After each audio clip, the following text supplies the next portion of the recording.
Okay, ready? Bye.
Salute.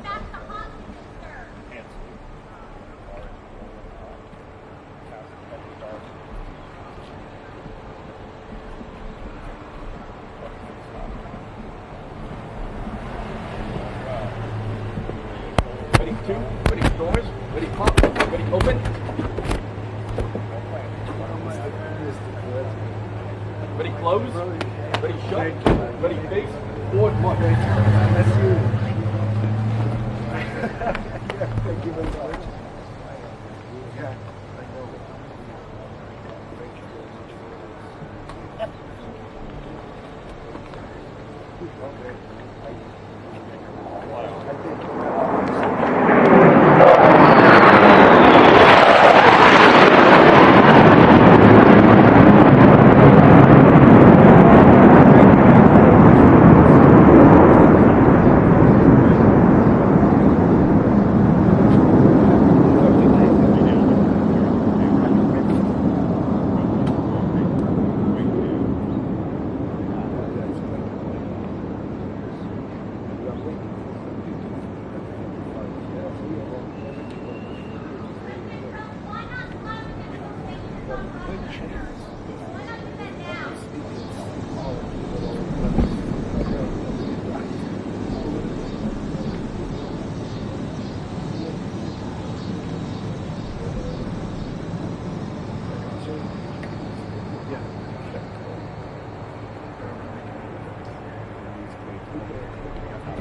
Thank you, everybody.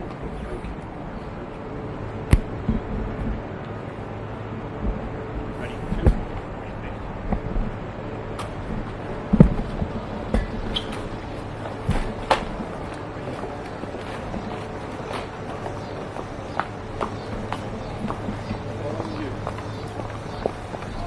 Zapraszam.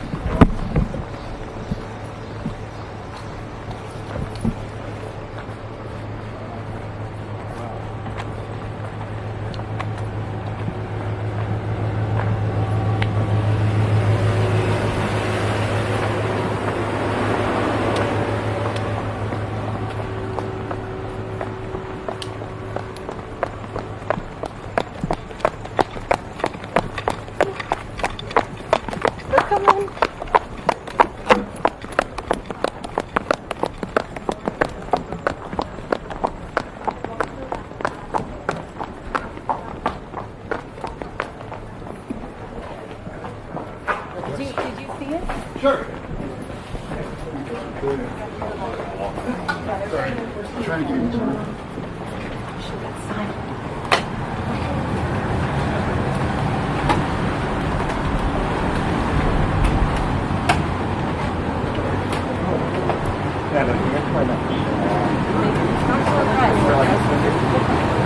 Yeah, the delegation, the whole delegation. You gotta go back up. Yes. That's mine under remote control, so I'm not going to touch it. I'm going to call them. So did you confirm with them that they're connected or not?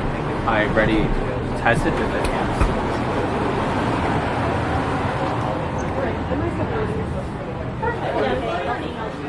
Did it? Yeah. Aww. Yes, a lavalier for you, sir.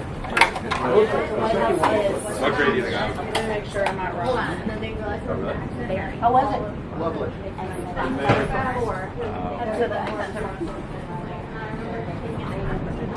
Yeah, so F-16 fixed. Yeah, the F-16 is the missing man. To honor.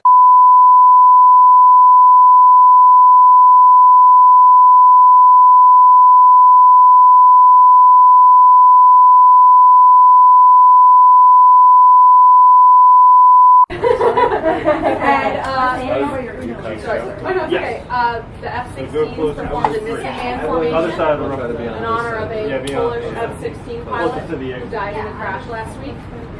So I can And then the F-35s are to commemorate our close relationship.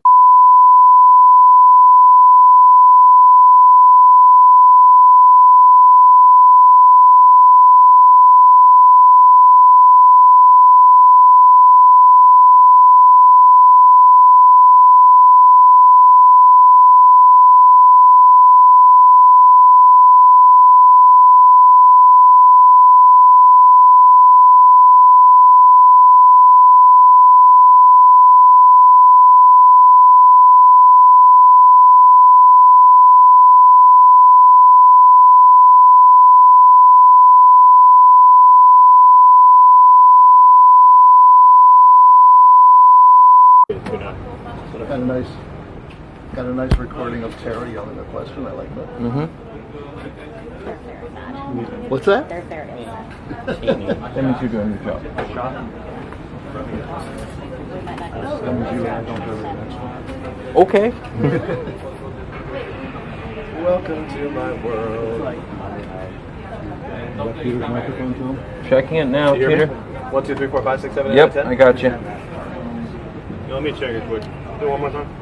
Joe. On channel 2. You're good. It was only on channel 2, right? Yeah, channel 2. Cool. What's your frequency for him, by the way? This is a famous elbow match. It won't work for you. Well, no, I'm doing. If I turn this Oh, on. 525. We're not going to be able to like sleep on a third base. It's just my backup shotgun mic. Gotcha. I assume it'll fit in this clip. I'm switching soon to that in here. I'll switch into this. Yeah.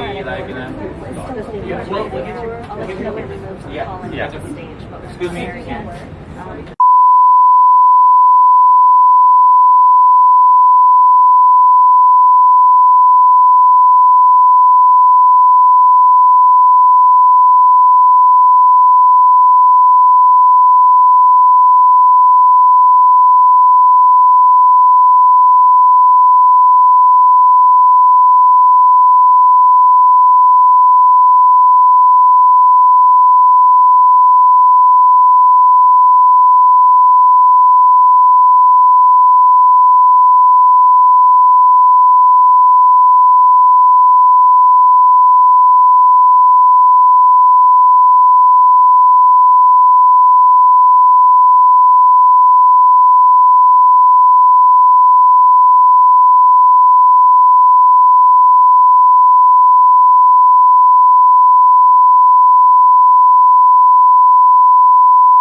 Thank you very much. It's a great pleasure to have President Nawrocki with us of Poland. He did a good job with that, right?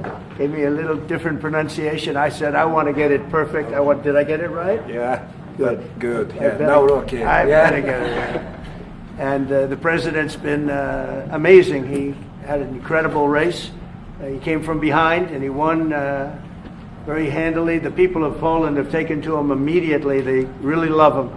There's great love and respect. He's a very successful man, but he went into a political hatchet, so to speak. It was a pretty tough race, pretty nasty race, and he beat them all, and he beat them all very easily. And now he's become even more popular as they got to know him and know him better. He's doing a really fantastic job. So it's an honor to. I also endorsed him, so I'm very proud of that. I don't endorse too many people, but I endorsed him, and I was very proud of that, the job he's done. I want to thank Vince Haley for that recommendation. Vince was fantastic, and I appreciate it. And I can tell you who really appreciates it, Poland, because they're very happy with their president. And I just want to say it's an honor to have you. We'll be discussing trade and various other things, the things that you discuss. We'll have a few questions from you, and then we'll get on to a discussion. Then we'll have lunch, and then he goes and he meets with the Pope. And that'll be very exciting. And say hello to the Pope for me. Yeah, okay. I will.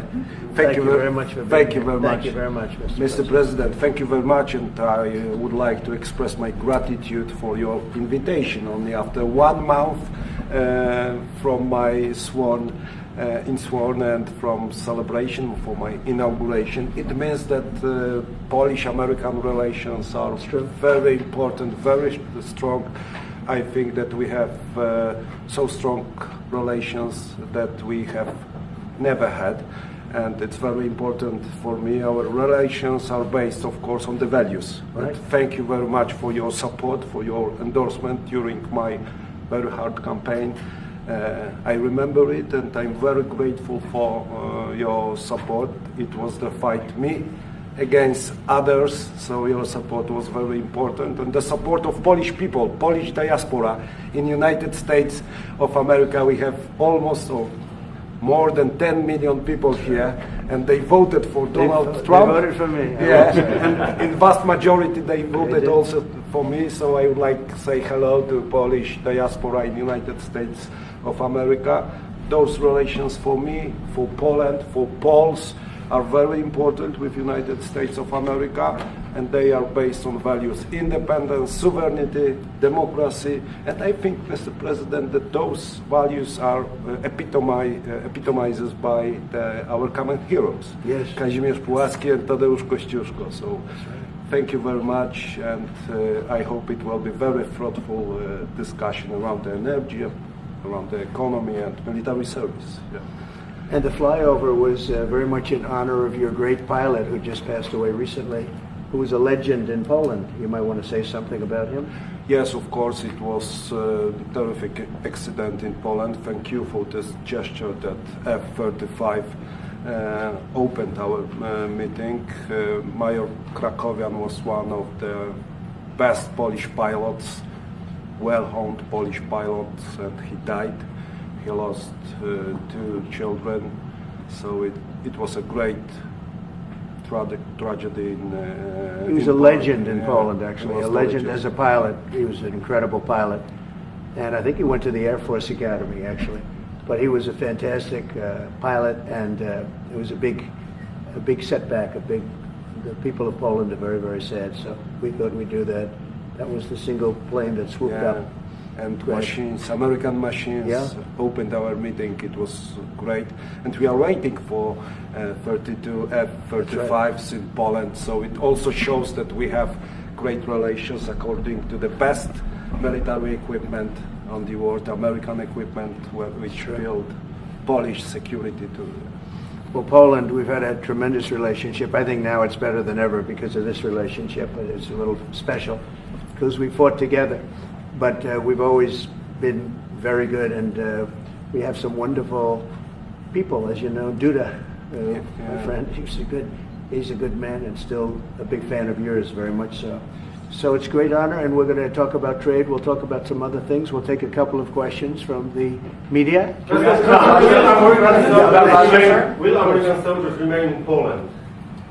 Will American soldiers remain in Poland? Yeah, I think so. I mean, do you know something I don't? I don't know. Yeah, we're very happy. If anything, we'll put more there if they want. But they've long wanted to have a larger presence. We have some countries that have more, not too many, but no, they'll be staying in Poland. We're very much aligned with Poland.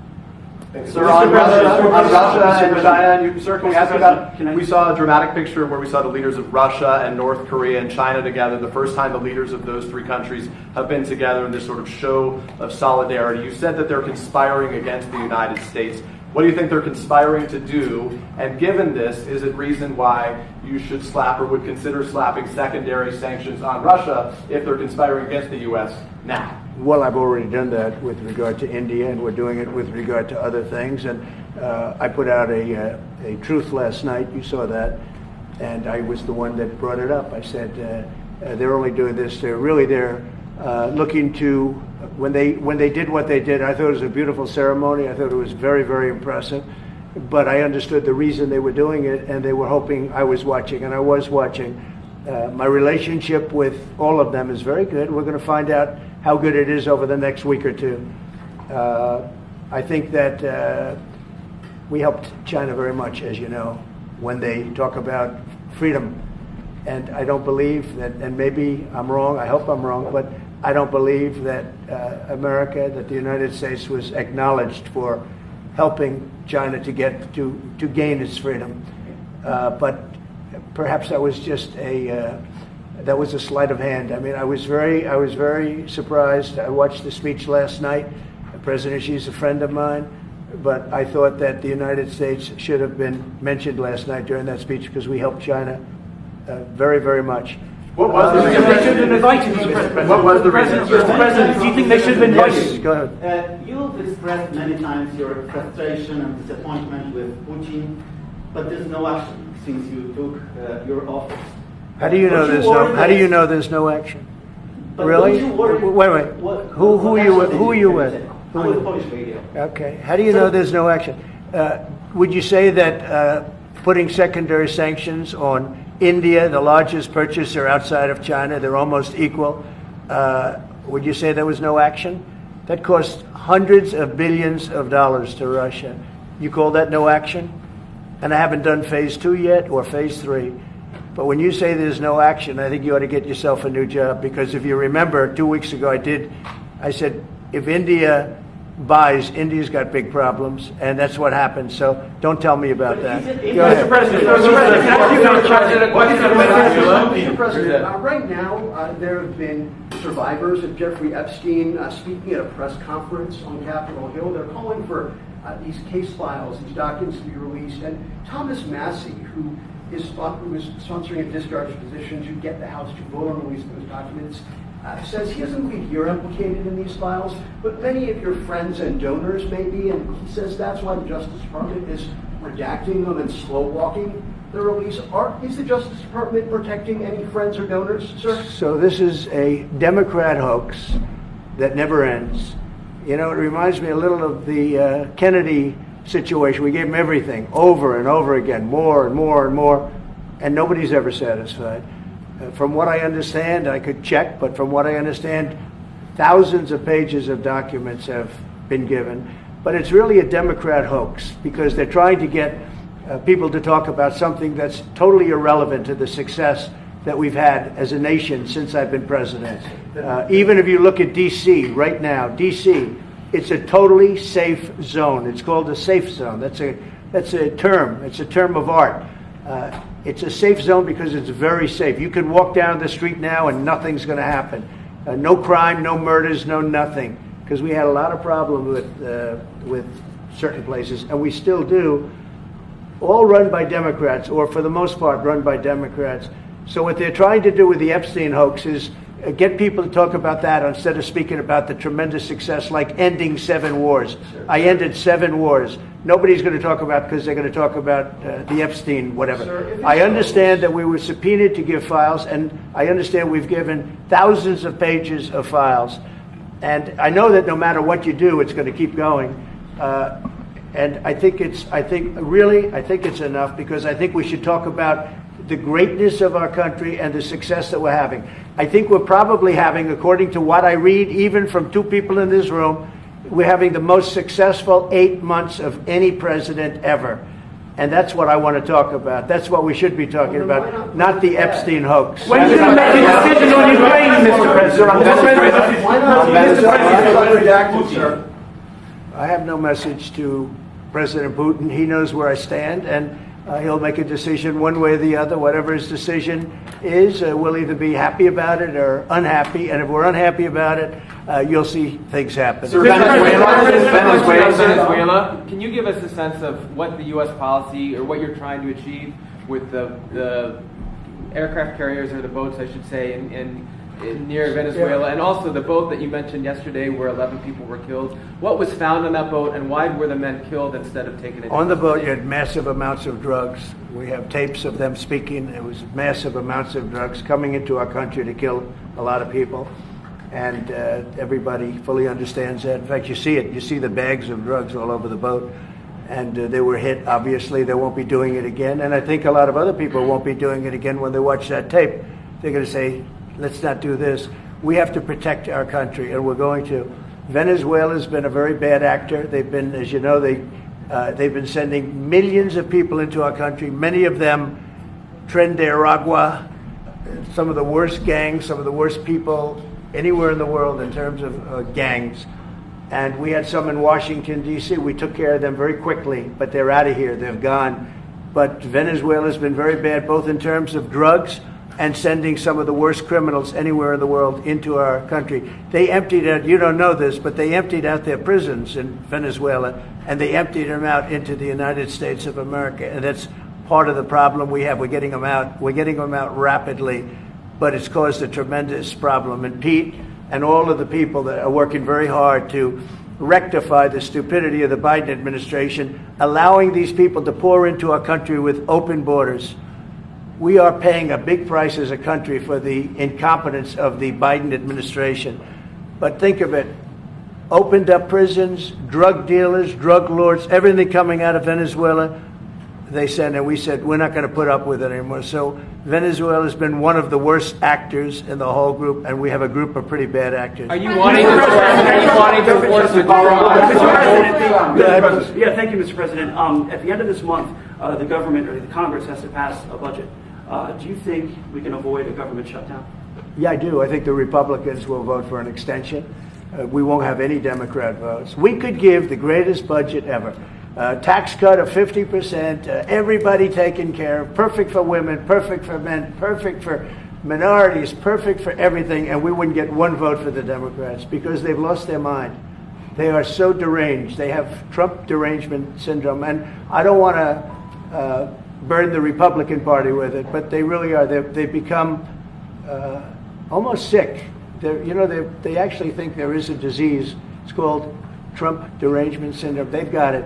No matter what we did, no matter how good, you could give them everything that they've ever dreamed of, and you wouldn't get one vote.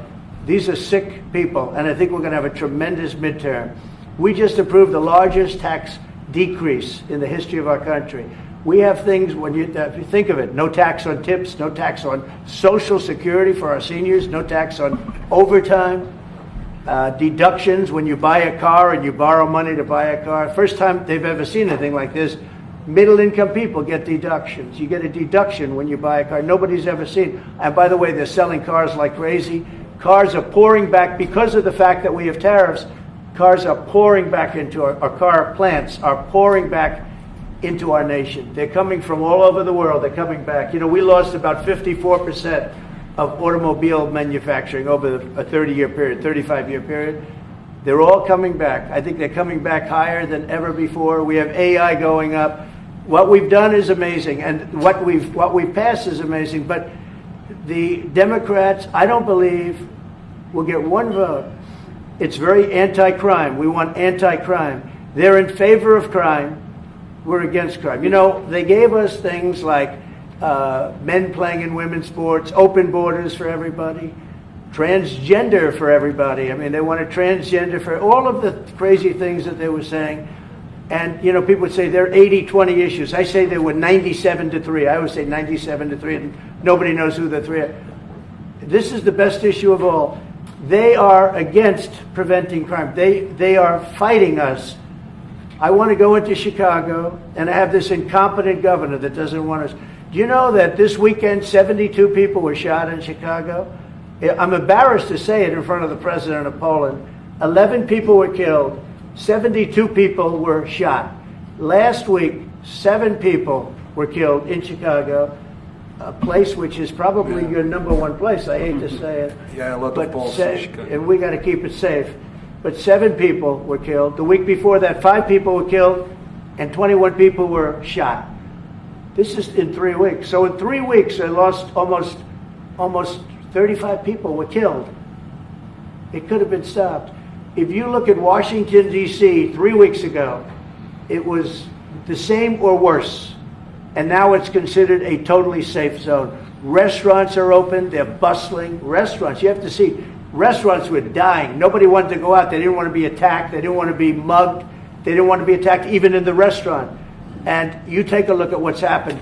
Friends of mine that haven't gone to a restaurant in 4 years, one of them went out 5 times in the last 2 weeks to a restaurant with his family. They feel totally safe. Washington, D.C. is a totally safe city. You're not reporting any crime because there is none. They said crime is down 87%, and I said, no, it's not. It's down 100%. We have a great thing going. I could do that with Chicago. We could do that with New York. We could do it with Los Angeles. So we're making a determination now. Do we go to Chicago, or do we go to a place like New Orleans, where we have a great governor, Jeff Landry, who wants us to come in and straighten out a very nice section of this country that's become quite tough, quite bad. So we're going to be going to maybe Louisiana, and you have New Orleans, which has a crime problem. We'll straighten that out in about 2 weeks. It'll take us 2 weeks, easier than D.C. But we could straighten out Chicago. All they have to do is ask us. To go into Chicago, if we don't have the support of some of these politicians, but I'll tell you who is supporting us, the people of Chicago.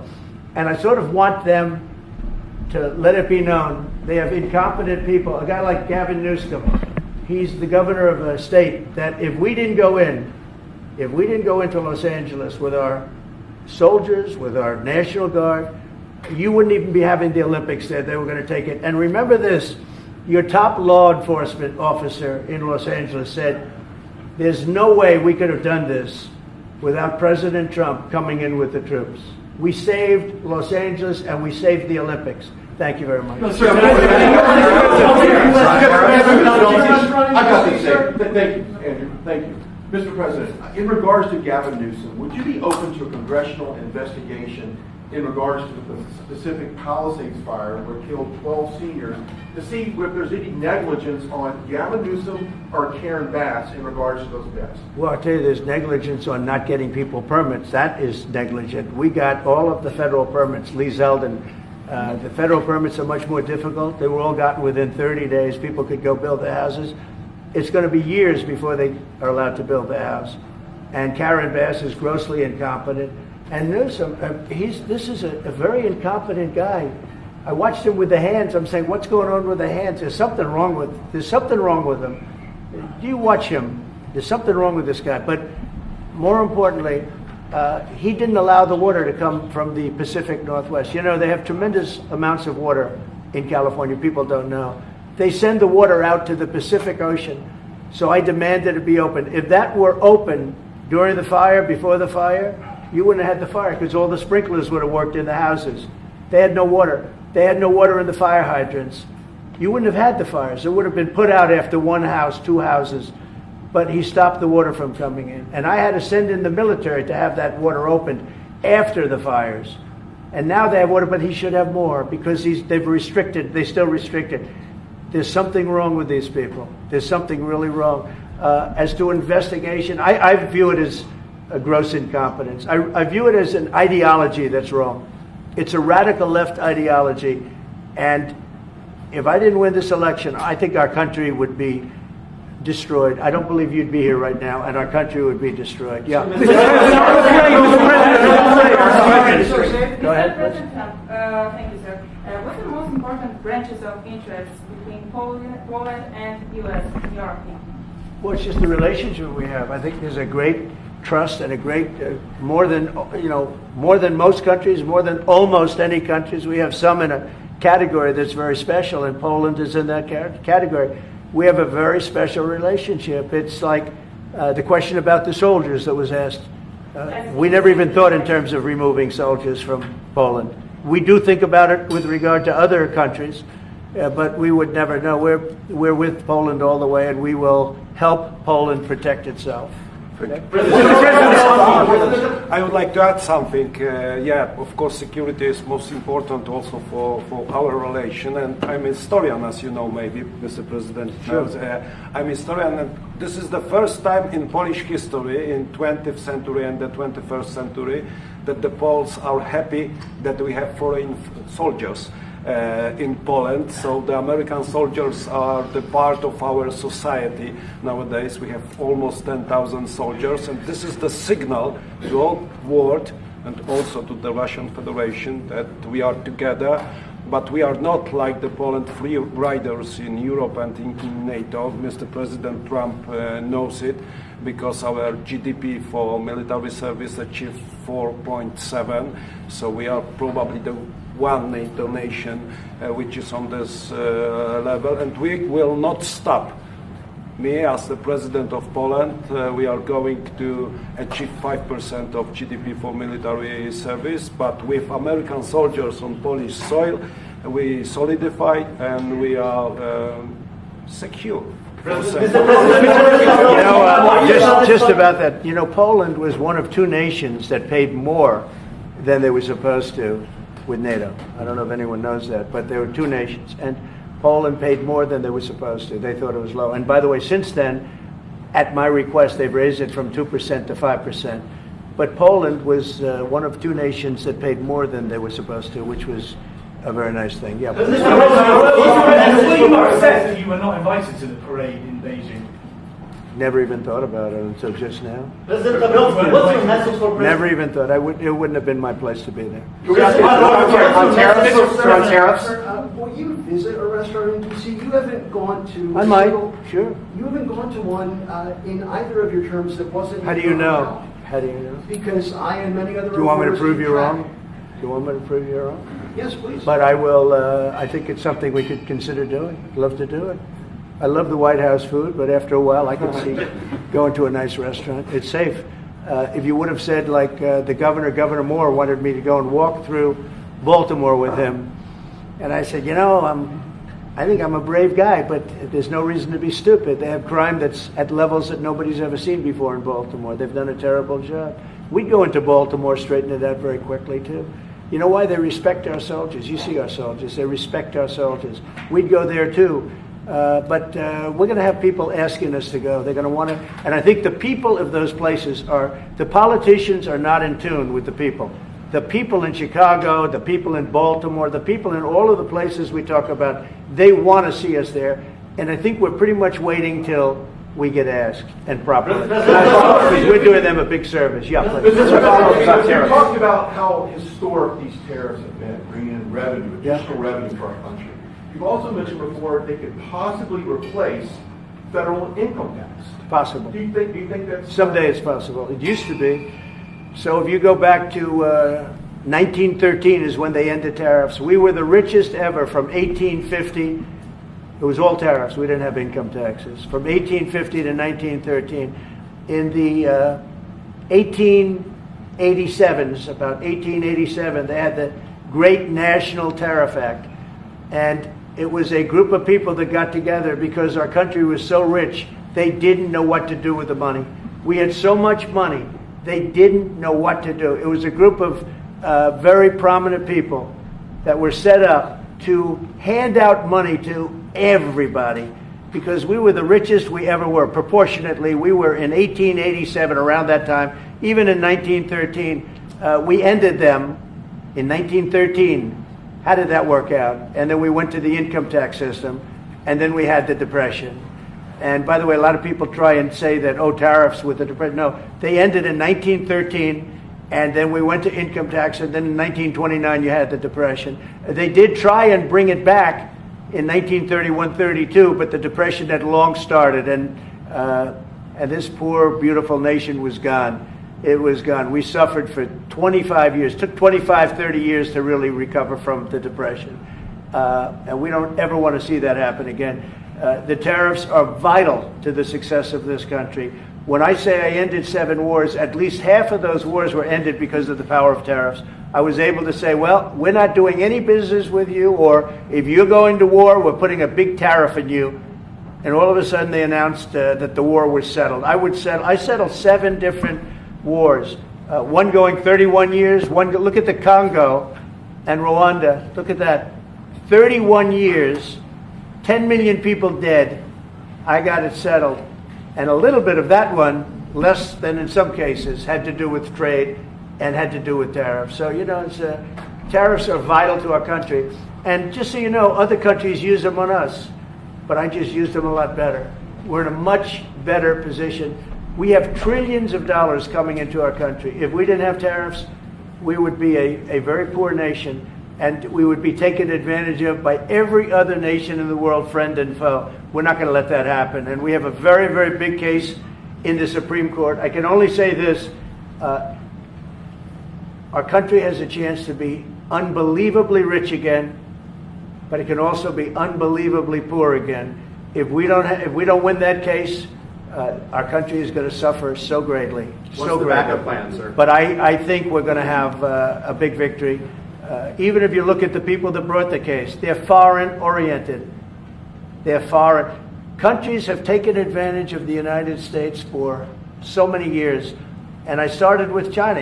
Last term, I took in hundreds of billions of dollars in tariffs from China. But when COVID came, the last thing I was going to do is we're going to tariff France and Italy and others, Spain, when they were doing so badly. But now we made a deal with the European Union where they're paying us almost $1 trillion, and they're happy to do it. You know what? They're happy. It's done. These deals are all done. I guess we'd have to unwind them. We've done deals with Japan, with South Korea. We've done deals with many countries and others to come. And if we didn't have the power, prestige, and dignity of tariffs, and I used them wisely, and people respect America again, and we've become a rich country again. The money coming in is incredible. And again, they use them on us. If we didn't have them, they would use them on us, and we would have no way to fight them. We would be a third world nation. So I think it's one of the most important cases I've ever seen go before the Supreme Court of the U.S. 2 weeks ago, you gave Vladimir Putin a 2-week deadline to agree to talks with Volodymyr Zelensky. That deadline is now nearly approached. Can you give us any indication of when you will make it? Well, I'm having a conversation with him very shortly, and I'll know pretty much what we're going to be doing. We've taken very strong action, as you know. And in other ways, we've taken very strong action. But I'll be speaking to him over the next few days, and we're going to see. With who, sir? I'm going to know exactly what's happening. But I'm not happy with all the people. You got 7,819 people killed last week. Russian soldiers and Ukraine soldiers, right? Not American soldiers, not soldiers from Poland, but they're human beings. They're souls. They have parents. They wave goodbye to their parents, and their parents never see them again. That's the end of them. Over a stupid war, and I want to see it stopped. Now, we have stopped the money we send weapons to NATO. They pay full price. We don't, Biden spent $350 billion so stupidly. And it was one of the reasons that this whole thing happened. A big reason this war happened was sitting right in these chairs, this one in particular. So I will tell you that I think we're going to have a good solution. But they're losing soldiers at levels that nobody has seen since the Second World War. This is the worst conflict, and it's just going on and on. It's one's defense, one's offense. The offense moves a little bit, just a little bit. You take a look. They move inches. They're dropping bombs and killing everybody. The whole thing is not since the Second World War has there been anything even close to this. And they're not soldiers from my country. This is my country. But I have a power to end things. That's why I was able to end 7 other wars. And you know that I thought of the 7, they're basically 7. Those are tough wars to end. Much tougher, I thought, than the war with Ukraine and Russia. I thought that Ukraine and Russia have a very good relationship with President Putin. I thought that that would be much easier. I thought that would be in the middle of the pack, maybe one of the easiest. Sometimes you never know with war. You know, war is a very interesting thing. You never know with war. War is complex and dangerous, and what a mess, what a bloody mess. It's going to get done one way or the other.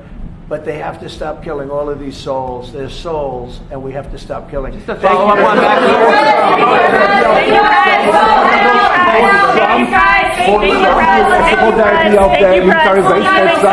Thank you, guys.